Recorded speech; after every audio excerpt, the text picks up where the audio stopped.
parents were originally from China, province, it's Guangdong now, but back in the day it was Canton. It was a little village called, well, there's I guess a province was Toisan, and the village was called Baksa. So a little small village in southern China. At an early age, my dad and his brothers learned to trade, and that trade was passed down through their parents, and they learned how to fix shoes, being cobblers. My dad came here in 1951. He had a kind great uncle named Fred, who was kind enough to sponsor him, bought him a ticket on a boat, and that's where he eventually landed in central Alberta, Red Deer. Looked for a place to on his own to actually repair shoes and whatnot. And so that's pretty much how the business got started. The first shop that we owned was just around the corner on 52nd Street. It was just a little small shop. It's probably maybe about 500-600 square feet. He got had some machinery in there, and he started fixing and repairing footwear. And back in the day, the Mounties, the Royal Canadian Mounted Police, were situated in Penhold, and these guys, this was, and I guess the detachment, they were in the full dress regalia, like the red tunic and the hat and the big tall boots. Well, some of the members didn't really like the way that the tall boots kind of flopped when they took them off. So one or two of them brought the boots in to my dad and asked him if he could solve the problem of them flopping over. My dad looked at it and goes, "Yeah, I can do that. I can put leather line the boots so it doesn't flop over when you take them off." So he did that, and some of the members were really impressed by the quality of his work and the workmanship, and so they started bringing in the boots.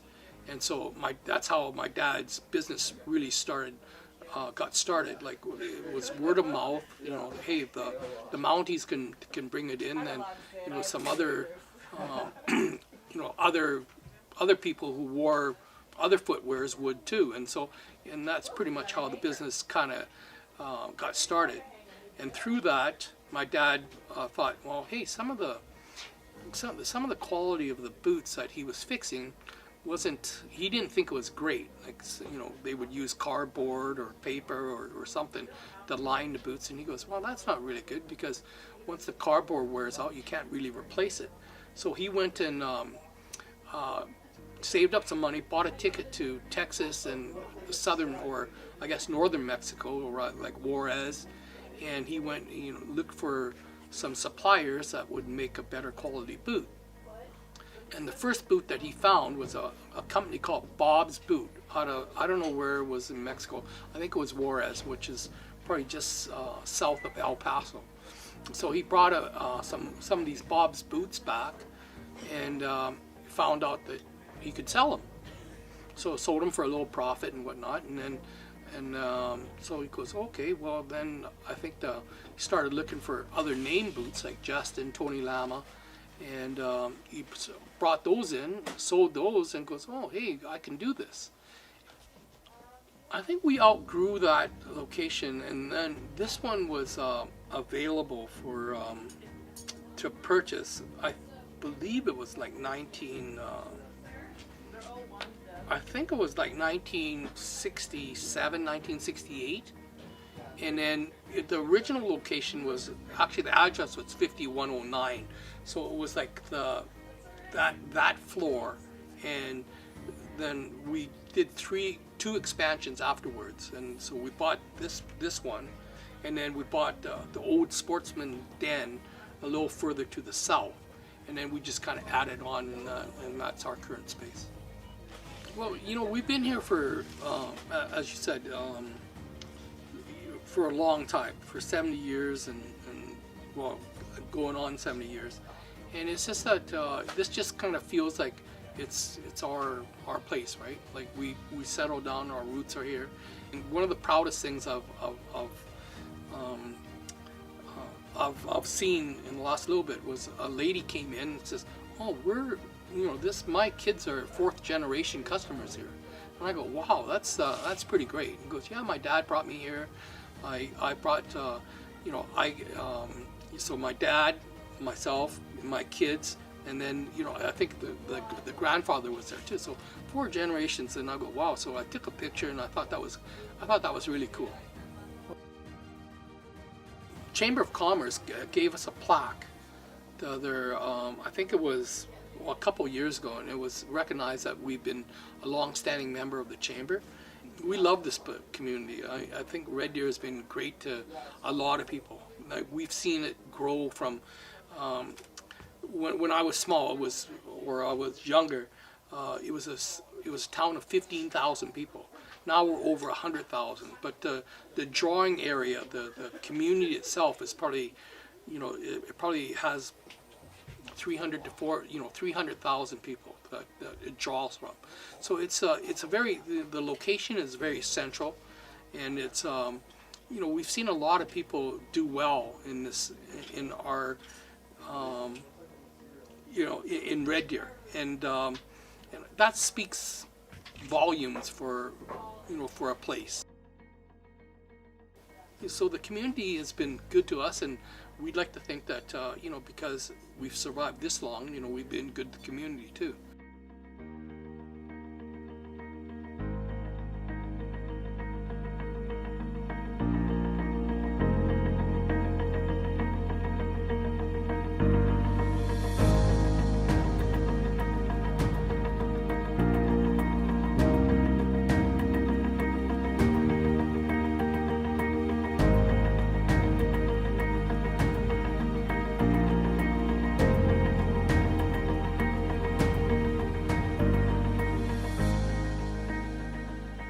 Really, our business started here in 1996. I got up one morning and said to my partner, "I'm going to go downtown, I'm going to sit in a cafe, I'm going to read, and then I'm going to come back and we can get going." It was a Sunday. So I drove down the hill from Michener, we live in Grandview, and then got down to the corner now where the jewelry shop is. It had a cafe in it. Cafe was closed. There wasn't a street on the car, or there wasn't a car on the street anywhere. Turned the corner there, went down little gates, turned the corner, and drove right back home. I was home in 5 minutes, and I was really annoyed by the whole experience because I wanted to live in a city where there was culture. And I remember the conversation that if we were going to live here, then we either had to develop some culture or we needed to move, because I wasn't going to live in a place where there was no culture. Just the everyday street culture where there's places to eat, places to have a coffee, places to read, places to sit in a park. Those kinds of things were really vacant in our downtown. And so in 1996, we started SunWorks in the basement of Town Center Mall and at the farmers market.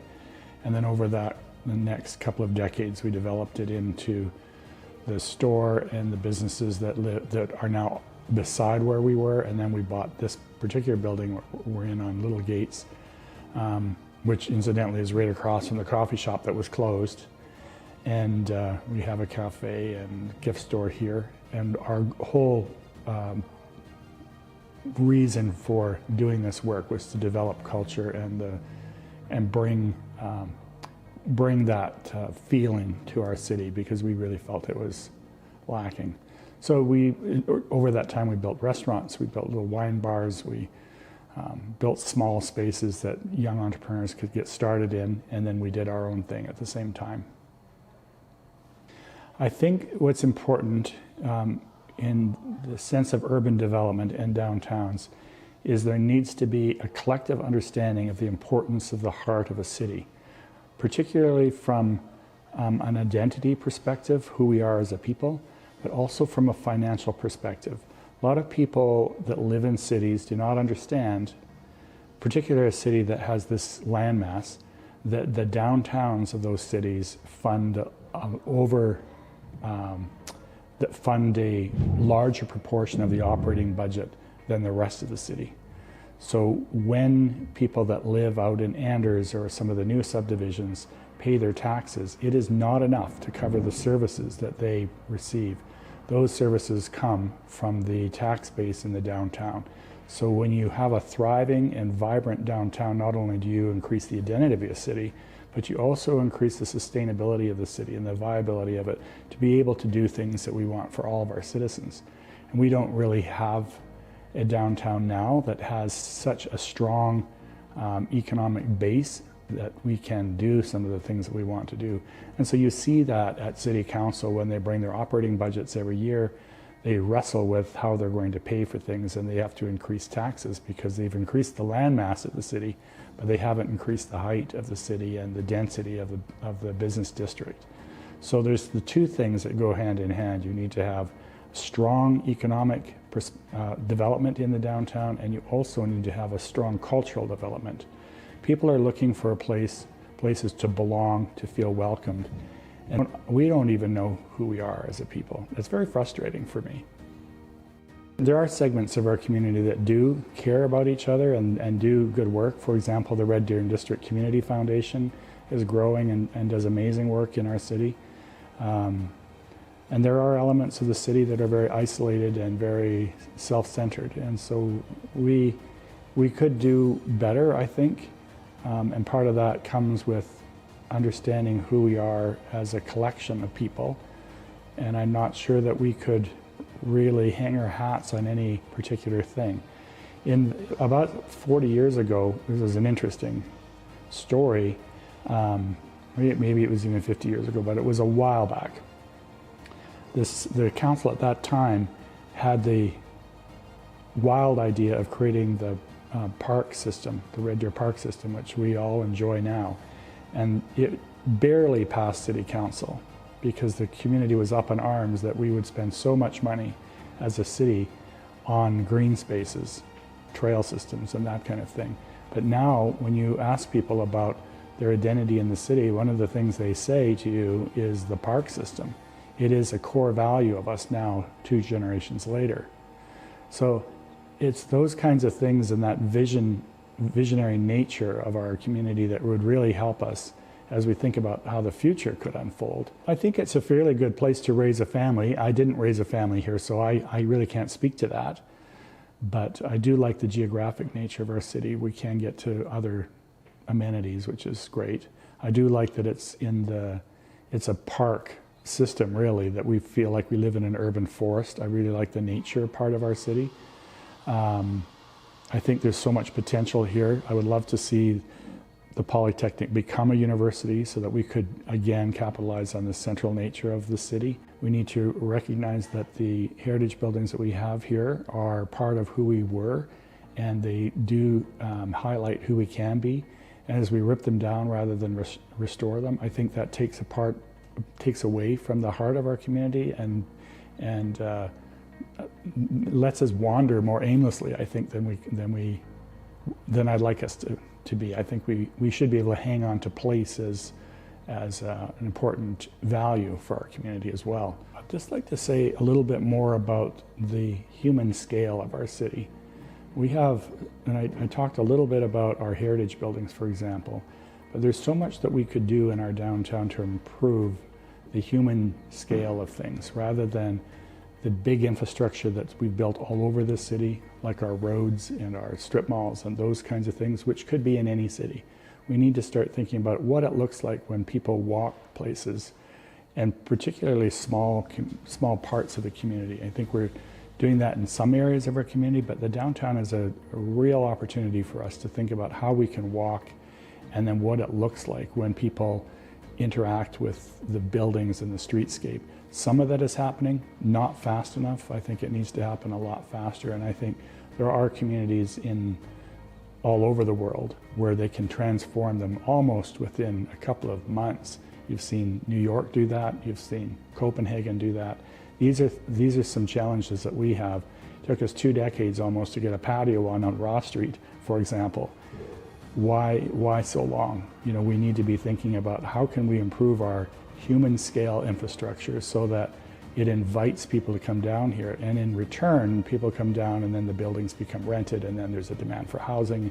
It's a very simple thing for us to be focusing on, but the return on our investment by thinking about human scale rather than car scale or those other kinds of infrastructures that we have put in place could be a dramatic shift for us in a way that would really transform the city.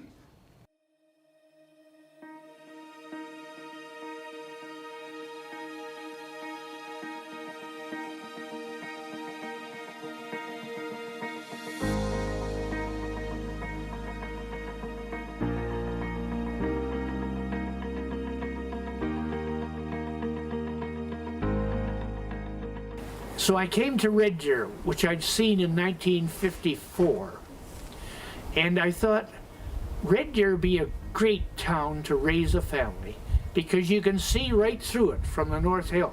And I thought any town you can see right through must be a good place. So I was happy. She came with me to Red Deer, and the first couple of months she cried because she missed the Lake of the Woods and all that good living. And I said to her, and this is not a disparaging Sylvan Lake. I said, there's a lake out here, I'll take you to it.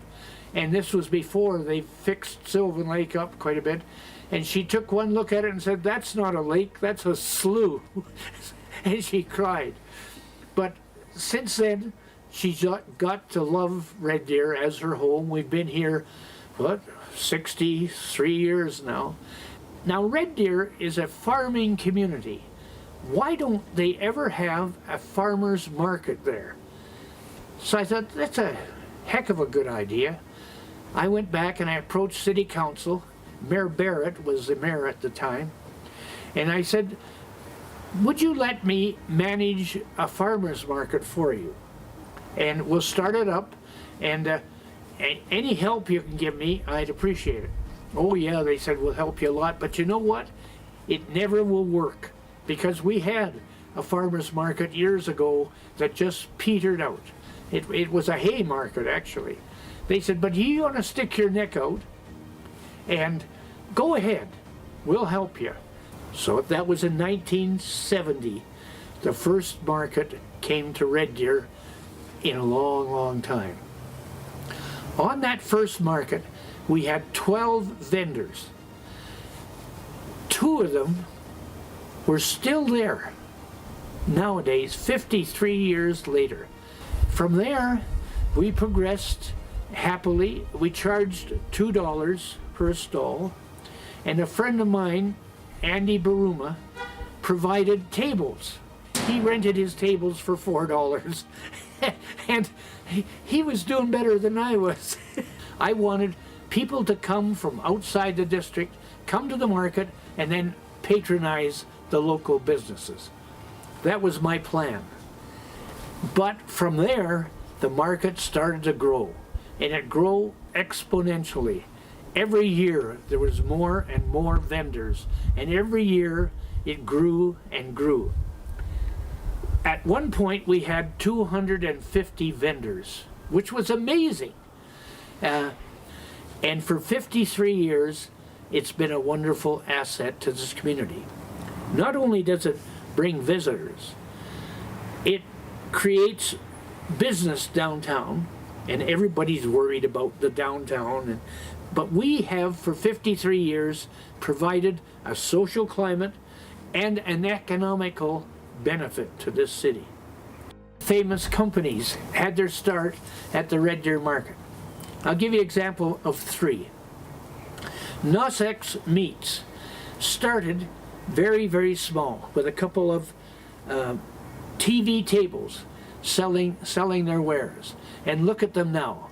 They've blossomed from the market and established an international business in Red Deer. Nossex are famous. They're wonderful people.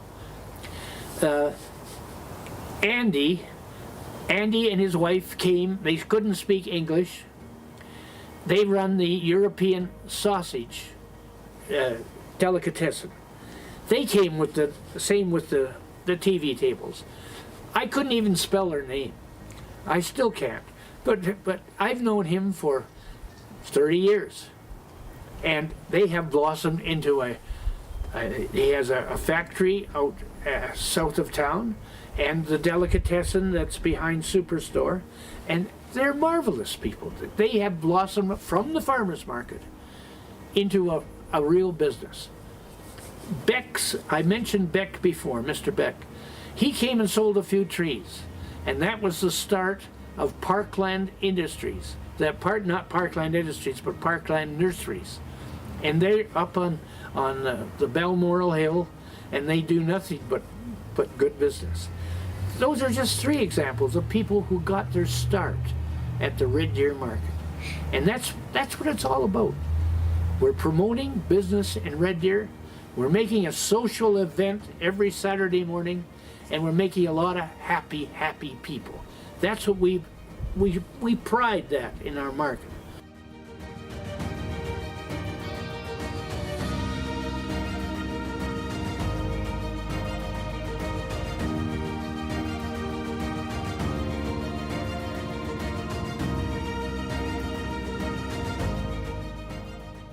In 1949, we got set up as a rider agent that year, and then in 1950 we got set up on direct dealerships. There was very few motorcycle dealerships around the country in that time. There was none in Red Deer. We started out in an old house down there that somebody I knew in the real estate business that came from Olds suggested that might work. I was looking at something different, which in the end would not have worked. And the first year we did business on the main floor and lived upstairs for a year. Well, what we sold the most of in those years was the NSU Quickly mopeds, but in the bigger bikes it was Triumph and BSA. Well, they bikes needed more service in those days, but the bikes were very easy to ride and known for being good starters and so on. But if they were ridden really hard, they didn't last that long in those days. Fall of 1956, Red Deer was a booming city of 13,000 and growing fast. Because during the war it was a community of 2,500. No requirement of any kind. You just wore whatever you wanted to. But actually, we were the first dealer in Alberta to actively promote, use, and sell safety helmets. Well, the real rush came on in the early 60s as the Hondas became well known and business increased tremendously. And as Honda got into the bigger machines, it changed the aspect. The quality of the machines was so superior to previous models.